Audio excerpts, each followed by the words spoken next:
ਮੇਰਾ ਸਹੁਰਾ ਰੋਜ਼ ਰਾਤ ਨੂੰ ਮੇਰੇ ਵਾਲਾਂ ਵਿੱਚ ਲਾਲ ਮਹਿੰਦੀ ਲਾ ਦਿੰਦਾ ਸੀ। ਮੈਨੂੰ ਸਕੂਨ ਦੀ ਨੀਂਦ ਆ ਜਾਂਦੀ ਸੀ।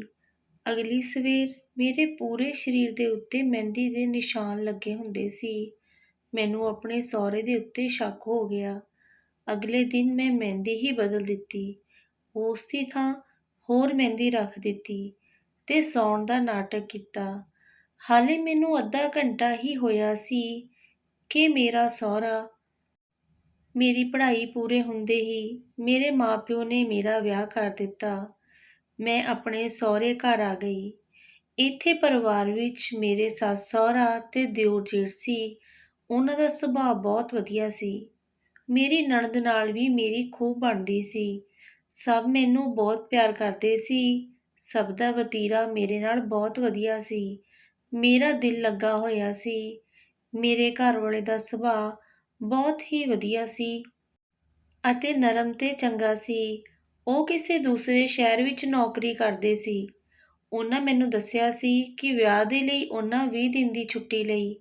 ਫਿਰ ਮੇਰੇ ਕਹਿਣ 'ਤੇ ਉਹਨਾਂ ਨੇ 10 ਦਿਨ ਦੀ ਛੁੱਟੀ ਹੋਰ ਲੈ ਲਈ, ਪਰ ਹੋਰ ਛੁੱਟੀ ਨਹੀਂ ਮਿਲਣੀ ਸੀ। ਮੈਂ ਬਹੁਤ ਉਦਾਸ ਹੋ ਗਈ ਸੀ। ਮੈਨੂੰ ਰੋਣਾ ਆ ਰਿਹਾ ਸੀ ਕਿ ਕਿਵੇਂ ਮੈਂ ਉਹਨਾਂ ਤੋਂ ਬਿਨਾਂ ਇੱਥੇ ਕਿੱਦਾਂ ਰਹੂੰਗੀ। ਪਤੀ ਪਤਨੀ ਦਾ ਰਿਸ਼ਤਾ ਹੀ ਇਹੋ ਜਿਹਾ ਪ੍ਰੇਮ ਵਾਲਾ ਹੁੰਦਾ ਹੈ ਕਿ ਇੱਕ ਦੂਜੇ ਤੋਂ ਬਿਨਾਂ ਰਹਿਣਾ ਮੁਸ਼ਕਲ ਹੁੰਦਾ ਹੈ। ਮੇਰਾ ਤਾਂ ਨਵਾਂ ਵਿਆਹ ਹੋਇਆ ਸੀ। ਫਿਰ ਉਹ ਦਿਨ ਆਇਆ ਜਦੋਂ ਮੇਰਾ ਘਰ ਵਾਲਾ ਚਲਾ ਗਿਆ। ਉਸ ਦੇ ਜਾਣ ਤੋਂ ਬਾਅਦ ਮੈਂ ਆਪਣੇ ਕਮਰੇ ਵਿੱਚ ਰੋਂਦੀ ਰਹੀ। ਫਿਰ ਮੇਰੀ ਸੱਸ ਤੇ ਮੇਰੀ ਨਣਦ ਮੇਰੇ ਕਮਰੇ ਵਿੱਚ ਆਈਆਂ ਤੇ ਮੈਨੂੰ ਦਿਲਾਸਾ ਦਿੱਤਾ। ਕਿਹਾ, ਤੂੰ ਰੋ ਨਾ, ਅਸੀਂ ਤੇਰੇ ਕੋਲ ਹਾਂ, ਤੂੰ ਇਕੱਲੀ ਨਹੀਂ ਹੈ। ਮੈਨੂੰ ਕੁਝ ਹੌਸਲਾ ਮਿਲਿਆ ਤੇ ਮੈਂ ਆਪਣੇ ਆਪ ਨੂੰ ਸੰਭਾਲਿਆ। ਮੇਰਾ ਘਰਵਾਲਾ ਮੈਨੂੰ ਦਿਨ ਵਿੱਚ 3 ਵਾਰੀ ਫੋਨ ਕਰਦਾ ਤੇ ਸਾਡੀ ਗੱਲ ਹੁੰਦੀ। ਹੌਲੀ-ਹੌਲੀ ਮੈਨੂੰ ਸਬਰ ਆਉਣਾ ਸ਼ੁਰੂ ਹੋ ਗਿਆ। ਹਾਲੇ ਉਹਨਾਂ ਨੂੰ 1 ਹਫ਼ਤਾ ਹੀ ਹੋਇਆ ਸੀ ਗਏ ਹੋਏ ਕਿ ਮੇਰੇ ਨਾਲ ਅਜੀਬ ਜਿਹਾ ਹੋਣ ਲੱਗਾ। ਮੈਨੂੰ ਕੁਝ ਸਮਝ ਨਹੀਂ ਸੀ ਆਉਂਦਾ। ਮੈਂ ਕਿਸੇ ਨੂੰ ਕੀ ਦੱਸਦੀ। ਆਖਰ ਇਹ ਮੇਰੇ ਨਾਲ ਕੀ ਹੋ ਰਿਹਾ ਸੀ। ਸਾਡਾ ਰੋਜ਼ ਦਾ ਇਹੋ ਸੀ ਕਿ ਸੌਣ ਤੋਂ ਪਹਿਲਾਂ ਅਸੀਂ ਸਾਰੇ ਦੁੱਧ ਪੀ ਕੇ ਸੌਂਦੇ ਸੀ। ਮੇਰੀ ਸੱਸ ਸਭ ਦੇ ਦੁੱਧ ਦੇ ਗਲਾਸ ਰਸੋਈ ਵਿੱਚ ਰੱਖ ਦਿੰਦੀ। ਰੋਜ਼ ਦੀ ਤਰ੍ਹਾਂ ਮੈਂ ਦੁੱਧ ਪੀਤਾ ਤੇ ਆਪਣੇ ਕਮਰੇ ਵਿੱਚ ਆਈ। ਮੌਸਮ ਬਹੁਤ ਸੋਹਣਾ ਸੀ। ਮੈਨੂੰ ਨੀਂਦ ਆ ਗਈ, ਪਰ ਸਵੇਰੇ ਜਦੋਂ ਮੈਂ ਉੱਠੀ ਤਾਂ ਇੱਕ ਅਜੀਬ ਜਿਹੀ ਬਦਬੂ ਆ ਰਹੀ ਸੀ। ਮੈਂ ਆਪਣੀ ਅੱਖ ਖੋਲ੍ਹ ਕੇ ਦੇਖਿਆ ਤਾਂ ਆਲੇ-ਦੁਆਲੇ ਕੁਝ ਨਹੀਂ ਸੀ, ਪਰ ਮੇਰੇ ਹੱਥਾਂ ਤੇ ਪੈਰਾਂ 'ਤੇ ਮਹਿੰਦੀ ਲੱਗੀ ਹੋਈ ਸੀ। ਪਰ ਮੈਨੂੰ ਯਾਦ ਨਹੀਂ ਸੀ ਕਿ ਮੈਂ ਕਦੋਂ ਮਹਿੰਦੀ ਲਾਈ ਸੀ। ਮੈਂ ਡਰ ਗਈ ਤੇ ਉੱਠ ਕੇ ਬੈਠ ਗਈ। ਮੈਂ ਉੱਠ ਕੇ ਬਾਥਰੂਮ ਵਿੱਚ ਗਈ ਤੇ ਮਹਿੰਦੀ ਧੋਣ ਲੱਗੀ, ਪਰ ਇਹ ਕਿ ਮੇਰੇ ਪੂਰੇ ਸਰੀਰ 'ਤੇ ਮਹਿੰਦੀ ਲੱਗੀ ਸੀ। ਮੇਰੇ ਲਈ ਇਹ ਬਹੁਤ ਅਜੀਬ ਸੀ। ਮੇਰੀਆਂ ਅੱਖਾਂ ਵਿੱਚ ਹੰਝੂ ਆ ਰਹੇ ਸਨ। ਮੇਰੇ ਲਈ ਇਹ ਬਹੁਤ ਡਰਾਵਣਾ ਸੀ। ਜਦੋਂ ਮੈਂ ਆਪਣੇ ਪੈਰ 'ਤੇ ਹੱਥ ਧੋ ਕੇ ਬਾਹਰ ਆਈ ਤਾਂ ਪੈਰਾਂ ਦੀ ਮਹਿੰਦੀ ਦਾ ਰੰਗ ਫਿੱਕਾ ਹੋ ਗਿਆ ਸੀ। ਇਹ ਮਹਿੰਦੀ ਜ਼ਿਆਦਾ ਰੰਗ ਨਹੀਂ ਸੀ ਦਿੰਦੀ, ਪਰ ਮੇਰੇ ਹੱਥਾਂ 'ਤੇ ਮਹਿੰਦੀ ਦਾ ਰੰਗ ਲਾਲ ਸੀ। ਮੈਂ ਕੰਬਦੀ ਹੋਈ ਬੈੱਡ 'ਤੇ ਬੈਠ ਗਈ। ਮੈਨੂੰ ਆਪਣੇ ਆਪ ਤੋਂ ਡਰ ਲੱਗ ਰਿਹਾ ਸੀ ਕਿ ਇਹ ਸਭ ਕੀ ਹੋਇਆ, ਕਿੱਦਾਂ, ਕੁਝ ਪਤਾ ਨਹੀਂ ਸੀ। ਫਿਰ ਮੇਰੇ ਦਿਲ ਵਿੱਚ ਇੱਕ ਗੱਲ ਆਈ ਕਿ ਕਿਤੇ ਮੇਰੀ ਨਣਦ ਨੇ ਮੇਰੇ ਨਾਲ ਮਜ਼ਾਕ ਤਾਂ ਨਹੀਂ ਕੀਤਾ। ਕੁਝ ਦਿਲ ਨੂੰ ਦਿਲਾਸਾ ਦਿੱਤਾ। ਫਿਰ ਮੈਂ ਨਾਸ਼ਤੇ ਲਈ ਬਾਹਰ ਆਈ। ਸਭ ਮੇਰਾ ਇੰਤਜ਼ਾਰ ਕਰ ਰਹੇ ਸਨ। ਮੇਰਾ ਚਿਹਰਾ ਦੇਖ ਕੇ ਮੇਰੀ ਸੱਸ ਨੇ ਪੁੱਛਿਆ, ਕੀ ਗੱਲ ਹੈ ਪੁੱਤ? ਮੈਂ ਕਿਹਾ ਕਿ ਕੁਝ ਨਹੀਂ ਹੋਇਆ। ਫਿਰ ਮੇਰੇ ਸਹੁਰੇ ਨੇ ਹੱਸਦੇ ਹੋਏ ਪੁੱਛਿਆ, ਕੀ ਗੱਲ ਹੈ, ਦੱਸ। ਮੈਂ ਕਿਹਾ ਕਿ ਕੁਝ ਨਹੀਂ, ਬਸ ਇਹਨਾਂ ਦੀ ਯਾਦ ਆ ਰਹੀ ਹੈ। ਉਹ ਕਹਿਣ ਲੱਗੇ ਕਿ ਕੋਈ ਨਾ, ਆਦਤ ਹੋ ਜਾਏਗੀ।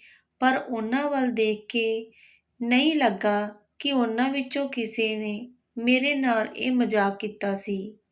ਸਗੋਂ ਮੇਰੀ ਨਣਦ ਨੇ ਕਿਹਾ ਕਿ ਭਾਬੀ, ਇੱਦਾਂ ਦੀ ਮਹਿੰਦੀ ਕਿਉਂ ਲਾਈ ਹੈ? ਮੈਨੂੰ ਕਹਿ ਦਿੰਦੇ, ਮੈਂ ਡਿਜ਼ਾਈਨ ਬਣਾ ਕੇ ਲਾ ਦਿੰਦੀ।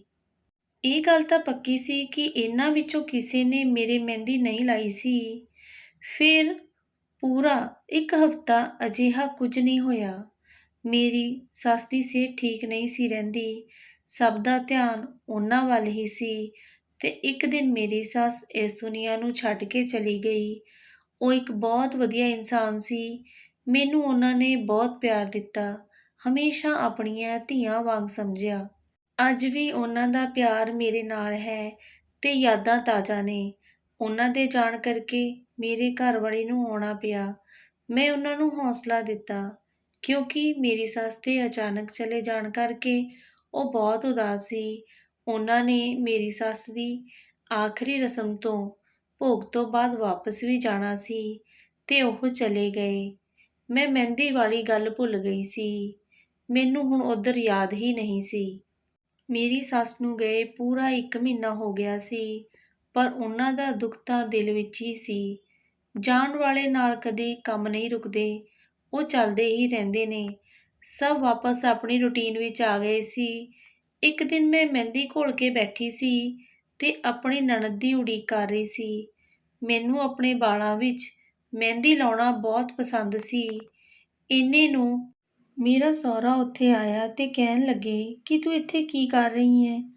ਮੈਂ ਕਿਹਾ ਕਿ ਮੈਂ ਨੀਤੂ ਦੀ ਉਡੀਕ ਕਰ ਰਹੀ ਹਾਂ, ਵਾਲਾਂ ਵਿੱਚ ਮਹਿੰਦੀ ਲਾਉਣੀ ਸੀ। ਉਹਨਾਂ ਮੇਰੇ ਸਿਰ ਤੇ ਹੱਥ ਰੱਖ ਦਿੱਤਾ ਤੇ ਕਿਹਾ ਕਿ ਲਿਆ ਮੈਂ ਮਹਿੰਦੀ ਲਾ ਦੇਵਾਂ। ਮੈਂ ਕਿਹਾ ਕਿ ਨਹੀਂ, ਕਿਉਂਕਿ ਮੈਨੂੰ ਅਜੀਬ ਲੱਗ ਰਿਹਾ ਸੀ। ਮੈਂ ਕਿਹਾ ਕਿ ਮੈਂ ਆਪੇ ਲਾ ਲੈਣੀ ਹੈ। ਉਹਨਾਂ ਮੈਨੂੰ ਕਿਹਾ ਕਿ ਮੈਂ ਤੇਰੀ ਸੱਸ ਤੇ ਵੀ ਮਹਿੰਦੀ ਲਾ ਦਿੰਦਾ ਸੀ। ਤੂੰ ਵੀ ਇਸ ਘਰ ਦੀ ਮੈਂਬਰ ਹੈ, ਪਰ ਤੂੰ ਮੈਨੂੰ ਗੈਰ ਸਮਝ ਰਹੀ ਹੈ। ਮੈਂ ਬਹੁਤ ਘਬਰਾ ਗਈ ਸੀ। ਮੈਂ ਕਿਹਾ ਕਿ ਠੀਕ ਹੈ, ਤੁਸੀਂ ਲਾ ਦੇਵੋ। ਮੈਂ ਉਹਨਾਂ ਲਈ ਪਾਣੀ ਲੈ ਕੇ ਆਈ। ਉਹਨਾਂ ਮੇਰੇ ਮਹਿੰਦੀ ਲਾ ਦਿੱਤੀ ਤੇ ਕਿਹਾ ਕਿ ਦੇਖ ਕਿੱਦਾਂ ਦੀ ਲੱਗੀ ਹੈ। ਮੈਂ ਕਿਹਾ ਬਹੁਤ ਵਧੀਆ ਲੱਗੀ ਹੈ। ਫਿਰ ਉਹਨਾਂ ਕਿਹਾ ਕਿ ਬਚੀ ਹੋਈ ਮਹਿੰਦੀ ਮੈਂ ਤੇਰੇ ਹੱਥਾਂ ਤੇ ਲਾ ਦਿੰਦਾ ਹਾਂ। ਮੈਂ ਕੁਝ ਕਹਿੰਦੀ ਉਸ ਤੋਂ ਪਹਿਲਾਂ ਉਹਨਾਂ ਨੇ ਮੇਰੇ ਹੱਥਾਂ ਤੇ ਮਹਿੰਦੀ ਲਾਉਣੀ ਸ਼ੁਰੂ ਕਰ ਦਿੱਤੀ। ਮੈਨੂੰ ਬਹੁਤ ਅਜੀਬ ਲੱਗ ਰਿਹਾ ਸੀ। ਉਹਨਾਂ ਨੇ ਮੇਰੀਆਂ ਬਾਹਾਂ ਤੇ ਵੀ ਮਹਿੰਦੀ ਲਾ ਦਿੱਤੀ। ਮੇਰੀ ਨਣਦ ਰੋਟੀ ਬਣਾ ਰਹੀ ਸੀ, ਪਰ ਮੇਰੇ ਹੱਥਾਂ ਵਿੱਚ ਮਹਿੰਦੀ ਲੱਗੀ ਹੋਣ ਕਰਕੇ ਮੈਨੂੰ ਰੋਟੀ ਵੀ ਮੇਰੀ ਨਣਦ ਨੇ ਹੀ ਖਵਾ ਦਿੱਤੀ ਸੀ। ਜਦੋਂ ਮਹਿੰਦੀ ਸੁੱਕ ਗਈ ਅਤੇ ਮੈਂ ਆਪਣੇ ਵਾਲ ਤੇ ਹੱਥ ਧੋ ਕੇ ਸੌਂ ਗਈ। ਮਹਿੰਦੀ ਦੀ ਠੰਡਕ ਦੇ ਨਾਲ ਮੈਨੂੰ ਬਹੁਤ ਵਧੀਆ ਸਕੂਨ ਦੀ ਨੀਂਦ ਆਈ ਸੀ ਅਤੇ ਮੈਂ ਗਹਿਰੀ ਨੀਂਦ ਵਿੱਚ ਸੌਂ ਰਹੀ ਸੀ। ਸਵੇਰੇ ਜਦੋਂ ਅੱਖ ਖੁੱਲ੍ਹੀ ਤਾਂ ਮੈਨੂੰ ਕਿਸੇ ਦੇ ਕਮਰੇ ਵਿੱਚ ਹੋਣ ਦਾ ਅਹਿਸਾਸ ਹੋਇਆ। ਮੈਂ ਆਪਣੀ ਅੱਖ ਖੋਲ੍ਹ ਕੇ ਵੇਖਿਆ, ਫਿਰ ਬੰਦ ਕਰ ਲਈ, ਪਰ ਜਦੋਂ ਮੇਰੇ ਆਪਣੇ ਹੱਥਾਂ ਵੱਲ ਧਿਆਨ ਗਿਆ ਮੈਂ ਡਰ ਗਈ ਕਿਉਂਕਿ ਮੇਰੇ ਮਹਿੰਦੀ ਲੱਗੀ ਹੋਈ ਸੀ, ਜਦੋਂ ਕਿ ਮੈਨੂੰ ਚੰਗੀ ਤਰ੍ਹਾਂ ਯਾਦ ਸੀ ਕਿ ਮੈਂ ਮਹਿੰਦੀ ਧੋ ਕੇ ਸੋਈ ਸੀ। ਫਿਰ ਕਿਸਨੇ ਲਾਈ? ਮੈਂ ਆਪਣਾ ਕਮੀਜ਼ ਚੁੱਕ ਕੇ ਦੇਖਿਆ, ਉੱਥੇ ਵੀ ਮਹਿੰਦੀ ਦਾ ਰੰਗ ਸੀ। ਕੌਣ ਸੀ ਜੋ ਮੇਰੇ ਮਹਿੰਦੀ ਲਾਉਂਦਾ ਤੇ ਮੇਰੇ ਸਰੀਰ ਦੇ ਉੱਤੇ ਮਹਿੰਦੀ ਲਾ ਕੇ ਸਾਫ਼ ਵੀ ਕਰ ਦਿੰਦਾ ਤੇ ਮੈਨੂੰ ਪਤਾ ਵੀ ਨਹੀਂ ਸੀ ਲੱਗਦਾ। ਮੈਂ ਰੋਣ ਲੱਗ ਪਈ ਸੀ। ਮੇਰੇ ਸਰੀਰ ਦੇ ਉੱਤੇ ਨਿਸ਼ਾਨ ਸੀ। ਮੈਨੂੰ ਆਪਣੇ ਆਪ ਤੋਂ ਡਰ ਲੱਗ ਰਿਹਾ ਸੀ। ਦਿਲ ਵਿੱਚ ਆਇਆ ਕਿ ਆਪਣੇ ਘਰ ਵਾਲੇ ਨੂੰ ਦੱਸ ਦੇਵਾਂ, ਪਰ ਕੀ ਕਹਿੰਦੀ, ਸਮਝ ਨਹੀਂ ਆਉਂਦੀ ਸੀ। ਇਹ ਸੋਚ ਕੇ ਮੇਰੇ ਸਿਰ ਵਿੱਚ ਦਰਦ ਹੋਣ ਲੱਗੀ। ਮੈਂ ਘਰ ਦਾ ਕੰਮ ਕੀਤਾ ਤੇ ਆਪਣੇ ਕਮਰੇ ਵਿੱਚ ਆਈ ਅਤੇ ਸਿਰ ਦਰਦ ਦੀ ਦਵਾਈ ਲੈਣ ਲਈ ਦਰਾਜ਼ ਨੂੰ ਓਪਨ ਕੀਤਾ ਤਾਂ ਉੱਥੇ ਮਹਿੰਦੀ ਦੇ ਪੈਕੇਟ ਪਏ ਸੀ, ਪਰ ਮੈਂ ਜੋ ਮਹਿੰਦੀ ਆਪਣੇ ਲਈ ਵਾਲਾਂ ਲਈ ਲਿੱਤੀ ਸੀ ਉਹ ਤਾਂ ਖਤਮ ਹੋ ਗਈ ਸੀ। ਫਿਰ ਇਹ ਕੌਣ ਲੈ ਕੇ ਆਇਆ? ਉੱਥੇ ਇੱਕ ਪੈਕੇਟ ਪੂਰਾ ਤੇ ਇੱਕ ਅੱਧਾ ਪਿਆ ਸੀ। ਉਸ ਦੀ ਇੰਨੀ ਮਹਿਕ ਸੀ ਕਿ ਮੈਨੂੰ ਚੱਕਰ ਆਉਣ ਲੱਗੇ। ਆਖਰ ਕੌਣ ਸੀ ਜੋ ਮੇਰੇ ਪੂਰੇ ਸਰੀਰ ਦੇ ਉੱਤੇ ਮਹਿੰਦੀ ਲਾਉਂਦਾ ਸੀ? ਦੇਖਣ ਵਿੱਚ ਲੱਗਦਾ ਸੀ ਕਿ ਜਿਵੇਂ 3-4 ਲੋਕਾਂ ਨੇ ਮਿਲ ਕੇ ਲਾਈ ਹੋਵੇ। ਫਿਰ ਮੈਂ ਪਰਮਾਤਮਾ ਦਾ ਨਾਂ ਲਿਆ ਤੇ ਪਾਣੀ ਪੀਤਾ ਤੇ ਰੱਬ ਨੂੰ ਕਿਹਾ ਅੱਜ ਮੇਰੇ ਨਾਲ ਕੁਝ ਨਾ ਹੋਵੇ ਤੇ ਮੈਂ ਸੌਂ ਗਈ। ਪਰ ਜਦੋਂ ਮੇਰੀ ਅੱਖ ਖੁੱਲ੍ਹੀ ਤਾਂ ਮੈਂ ਦੇਖਿਆ ਕਿ ਮੇਰੇ ਸਰੀਰ ਦੇ ਉੱਤੇ ਫੇਰ ਤੋਂ ਉਹੀ ਸਭ ਸੀ। ਮਹਿੰਦੀ ਨਾਲ ਮੈਂ ਲੱਥਪੱਥ ਸੀ। ਮੈਂ ਆਪਣੇ ਆਪ ਨੂੰ ਦੇਖ ਕੇ ਚੀਕ ਮਾਰੀ ਤਾਂ ਮੇਰੀ ਚੀਕ ਸੁਣ ਕੇ ਮੇਰੀ ਨਣਦ ਤੇ ਜਠਾਣੀ ਦੋਨੋਂ ਆ ਗਈਆਂ ਸੀ। ਉਹ ਮੇਰੇ ਵੱਲ ਵੇਖ ਕੇ ਕਹਿਣ ਲੱਗੀਆਂ, ਕੀ ਹੋਇਆ? ਤੂੰ ਇੱਦਾਂ ਆਪਣੇ ਸਰੀਰ ਤੇ ਮਹਿੰਦੀ ਕਿਉਂ ਲਾਈ ਹੈ? ਮੈਂ ਉਹਨਾਂ ਦਾ ਸਭ ਦੱਸਣਾ ਸ਼ੁਰੂ ਕੀਤਾ। ਸਮਝ ਨਹੀਂ ਆ ਰਿਹਾ ਸੀ ਕੀ ਕਰਾਂ। ਫਿਰ ਮੈਂ ਦੱਸਿਆ ਕਿ ਮੇਰੇ ਨਾਲ 1-2 ਵਾਰ ਇੱਦਾਂ ਹੋ ਚੁੱਕਾ ਹੈ। ਸਾਰੇ ਮੇਰੇ ਵੱਲ ਬਹੁਤ ਹੈਰਾਨੀ ਨਾਲ ਦੇਖ ਰਹੇ ਸਨ। ਮੇਰੀ ਨਣਦ ਮੈਨੂੰ ਘੂਰ ਕੇ ਦੇਖ ਰਹੀ ਸੀ ਕਿ ਤੂੰ ਆਪੇ ਮਹਿੰਦੀ ਲਾਈ ਹੋਣੀ, ਬਿਨਾਂ ਨਹਾਏ ਸੌਂ ਗਈ ਹੋਣੀ। ਪਰ ਮੈਂ ਹੋਰ ਜ਼ੋਰ ਦੀ ਰੋਣਾ ਸ਼ੁਰੂ ਕਰ ਦਿੱਤਾ, ਕਿਉਂਕਿ ਮੈਂ ਉਹਨਾਂ ਨੂੰ ਕਿੱਦਾਂ ਯਕੀਨ ਦਿਵਾਵਾਂ। ਮੈਂ ਉਹਨਾਂ ਨੂੰ ਕਿਹਾ ਕਿ ਮੈਂ ਇਹ ਸਭ ਨਹੀਂ ਕੀਤਾ।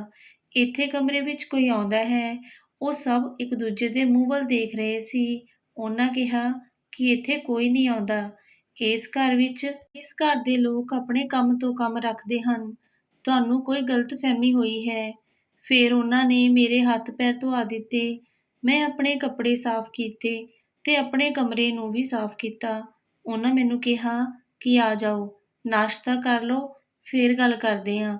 ਮੈਂ ਨਾਸ਼ਤੇ ਲਈ ਨੀਚੇ ਗਈ। ਮੇਰਾ ਸਹੁਰਾ ਮੈਨੂੰ ਵੇਖ ਕੇ ਪਰੇਸ਼ਾਨ ਹੋ ਰਿਹਾ ਸੀ। ਉਹਨਾਂ ਮੈਨੂੰ ਪੁੱਛਿਆ ਕੀ ਹੋਇਆ। ਮੈਂ ਉਹਨਾਂ ਨੂੰ ਸਾਰੀ ਗੱਲ ਦੱਸ ਦਿੱਤੀ।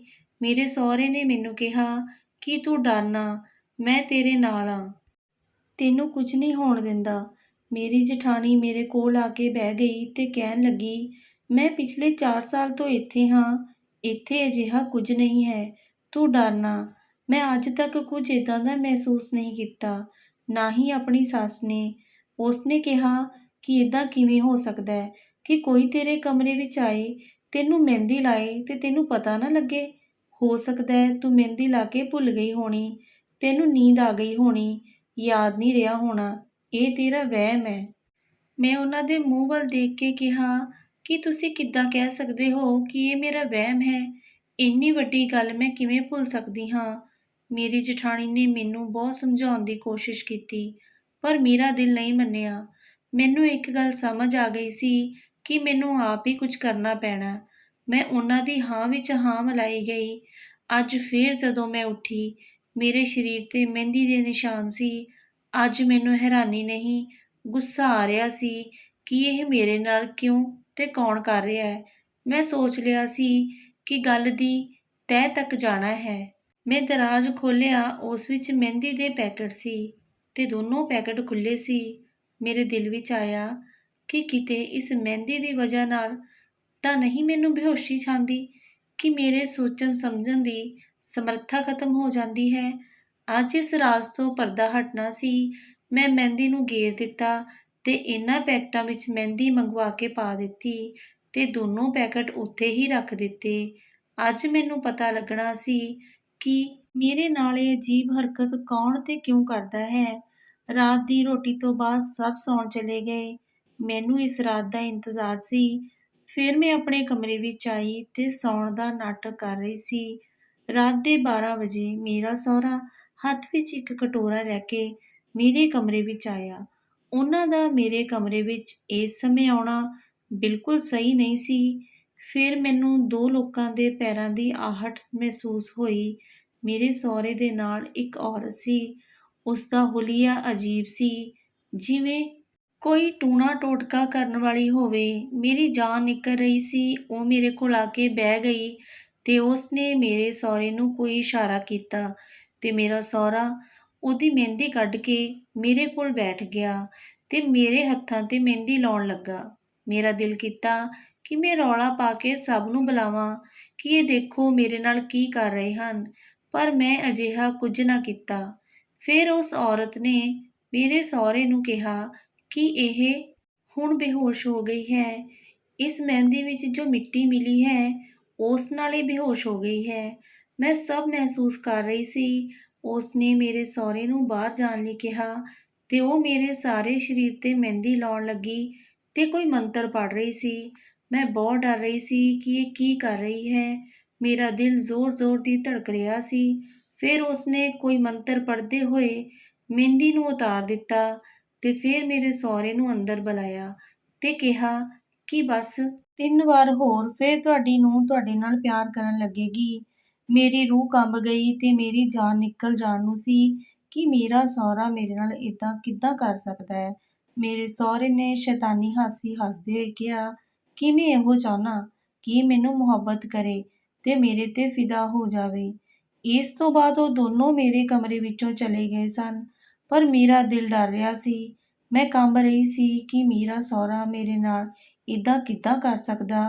ਉਹ ਮੇਰੇ ਬਾਰੇ ਇਹ ਕਿਵੇਂ ਸੋਚ ਸਕਦਾ ਹੈ। ਬਹੁਤ ਬੁਰੀ ਤਰ੍ਹਾਂ ਡਰ ਗਈ ਤੇ ਮੈਂ ਆਪਣੇ ਆਪ ਨੂੰ ਸਾਫ਼ ਕੀਤਾ। ਰਾਤ ਦੇ 1:30 ਵਜੇ ਸੀ। ਮੈਂ ਸੋਚ ਰਹੀ ਸੀ ਕਿ ਮੈਂ ਹੁਣ ਕੀ ਕਰਾਂ। ਮੈਂ ਆਪਣੇ ਘਰ ਵਾਲੇ ਨੂੰ ਫੋਨ ਕੀਤਾ ਤੇ ਉਹਨਾਂ ਮੇਰਾ ਫੋਨ 4 ਮਿਸ ਕਾਲ ਬਾਅਦ ਚੁੱਕਿਆ। ਮੈਂ ਰੋਣ ਲੱਗੀ ਤੇ ਕਿਹਾ ਕਿ ਤੁਸੀਂ ਸਵੇਰੇ ਆ ਜਾਓ। ਮੇਰੇ ਘਰ ਵਾਲੇ ਨੇ ਕਿਹਾ ਕਿ ਰੋਣਾ, ਮੈਂ ਸਵੇਰੇ ਆ ਜਾਂਦਾ ਹਾਂ।